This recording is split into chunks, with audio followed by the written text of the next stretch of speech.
Hello வணக்கம். நம்ம லைஃப்பில் சக்ஸஸும் ஃபெயிலியர்ஸும் வந்துக்கிட்டே தான் இருக்கும். ரைட்டா? இரவும் வரும் பகலும் வரும்ன்ற மாதிரி சக்ஸஸும் ஃபெயிலியரும் வரும். சக்ஸஸ் வந்தோடனே ரொம்ப ஹாப்பி ஆகிட்டு அதுக்கப்புறம் நம்ம முயற்சி எடுக்காமல் அப்படியேவும் இருந்துடக்கூடாது. That is not the final. ரைட்டா? அதே மாதிரியே ஒரு ஃபெயிலியர் வந்ததுனாலும் அப்படியே தோண்டு போய் அப்செட் ஆகி ஃபர்தராக நம்ம எதுவுமே முயற்சி எடுக்காமல் டிப்ரெஸ் ஆகியும் இருக்கக்கூடாது. ரைட்டா? ஆனால் சக்ஸஸ் வந்தாலும் ஓரளவுக்கு லிமிட்டாக நம்ம என்ஜாயும் பண்ணிட்டு இன்னும் முயற்சி எடுத்து ஃபர்தராக ப்ரொசீட் பண்ணிகிட்டே இருக்கணும். அதோட ஸ்டாப் பண்ணிடக்கூடாது.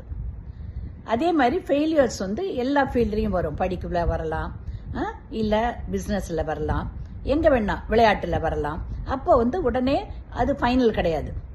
பின்னால் நம்ம இன்னும் முயற்சி எடுத்தோம்னாக்கா டெஃபினட்டாக we can get a success. அதனால் சக்ஸஸ் அண்ட் ஃபெயிலியர்ஸ் வாழ்க்கையில் கலந்து வரும். Don't worry. அண்ட் எது நடந்தாலும் நீங்கள் இன்னும் ஃபர்தர் அண்ட் ஃபர்தர் இம்ப்ரூவ் ஆகிட்டே இருக்கணும். ஓகேங்களா?